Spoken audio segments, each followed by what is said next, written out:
Okay, so a while back, I made a video called Cancer. And in that video, I let everybody know that my little brother Jack was diagnosed with rhabdomyosarcoma and he was unable to get the surgery because of the location. It was on his mandible cheek area, which is like right around here. So it's like right next to some obviously vital parts, his eye, jaw area, and everything, you know. But before his official diagnosis, we took the family to Disneyland. And at the time, not knowing what to expect, we heard back from the doctors while there that it was, in fact, cancer, which is what we had somewhat expected, and the doctors had let him know to kind of expect. And he would immediately start treatment upon arriving home, getting not only chemo, but radiation as well, where they would put him on a table with a entire cast.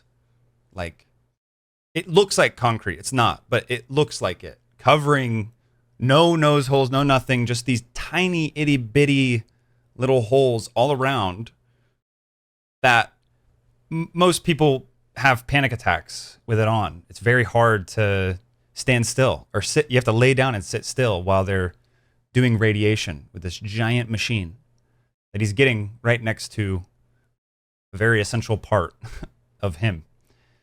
And he had to sit still through that Monday through Friday for almost 2 months, which is extremely hard.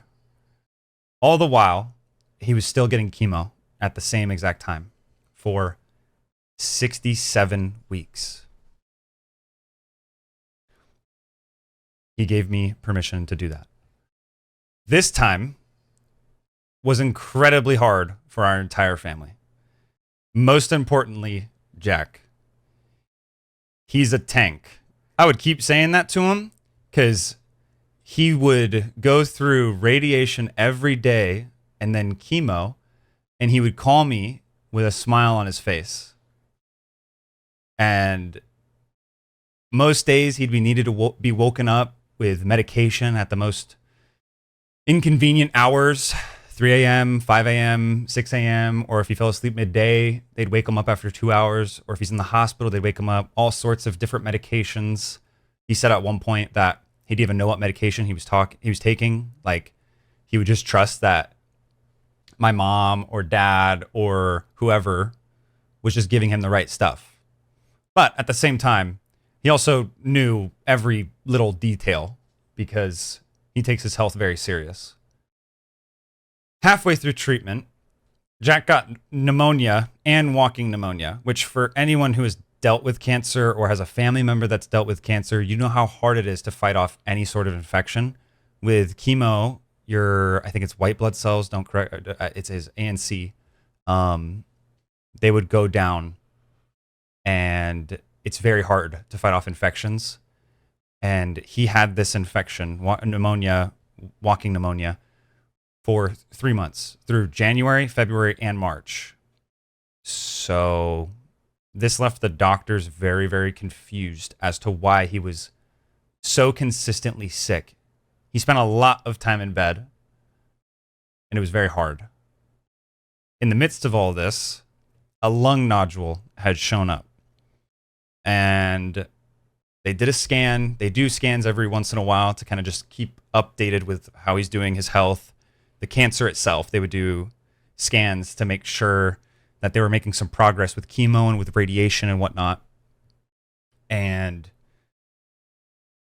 they found a nodule in his chest, in his lung, and it had scattered dust looking dots related to the nodule and near the nodule, which the doctor's worst fear was the cancer spreading to his lungs, which unfortunately for most people who have heard that, it's never a good sign.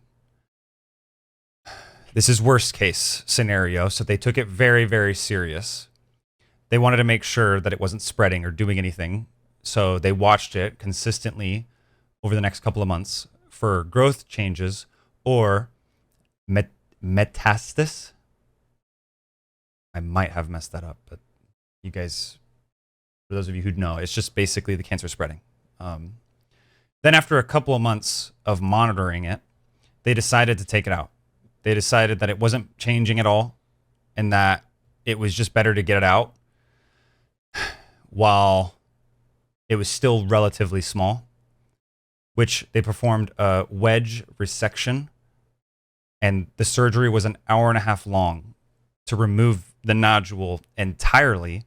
They had to deflate his lung to then remove it.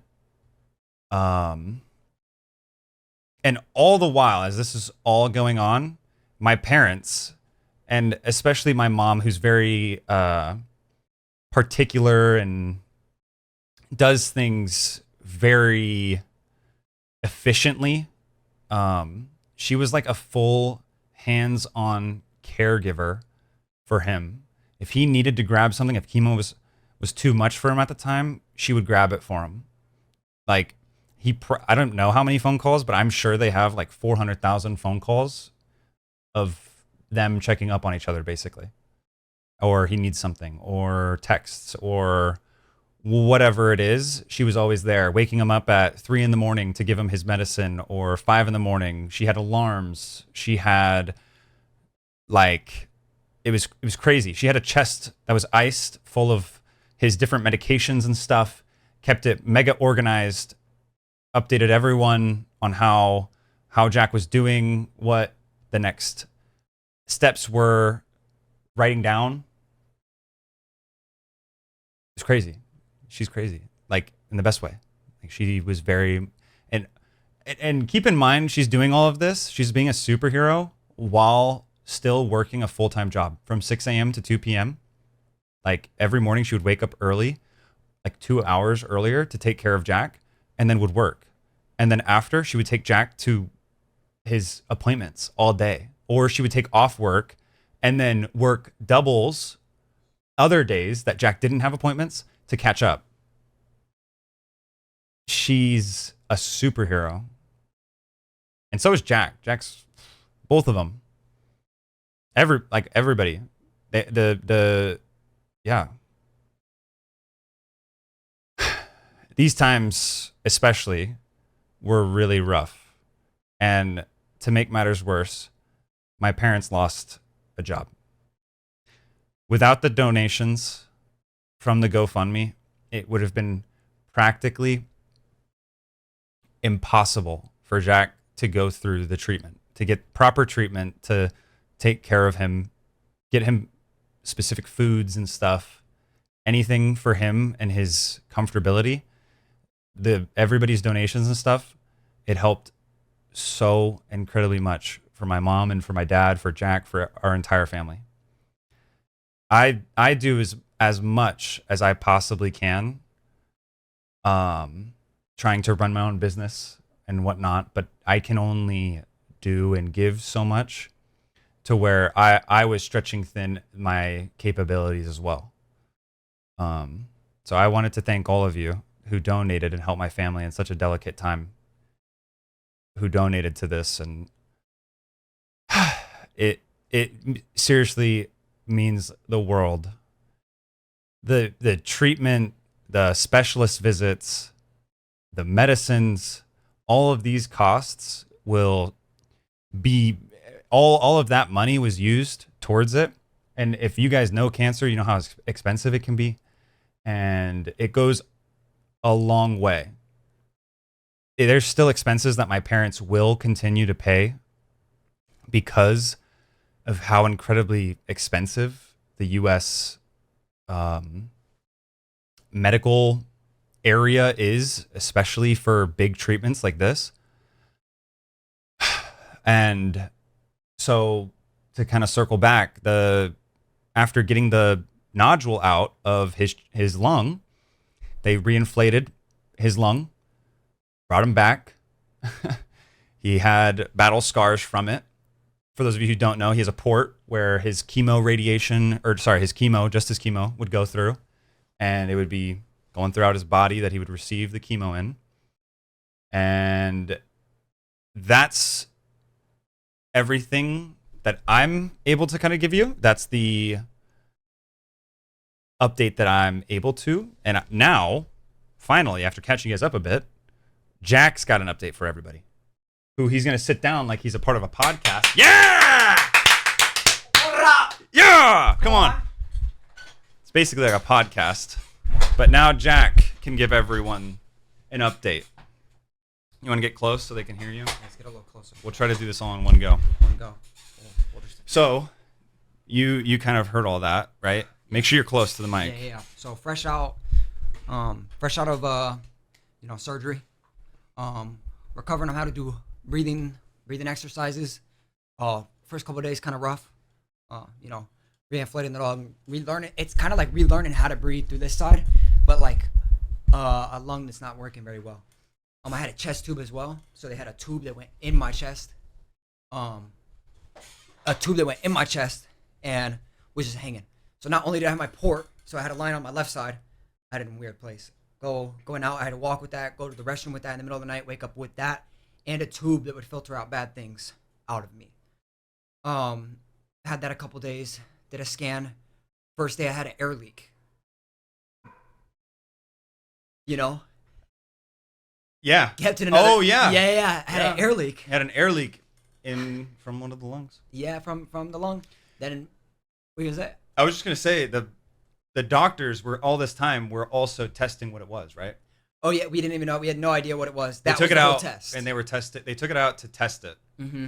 Because they wanted to see if it was cancer. So I had both of those, and I'm still in the hospital. Still have the tube.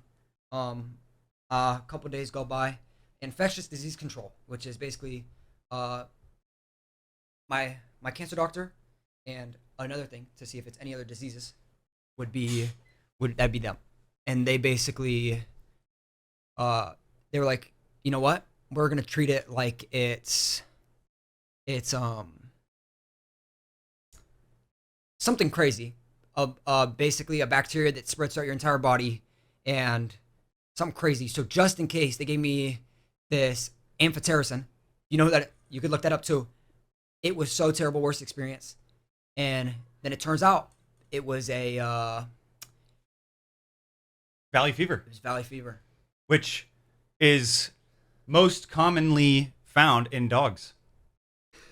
Ah! My dog! That's my dog!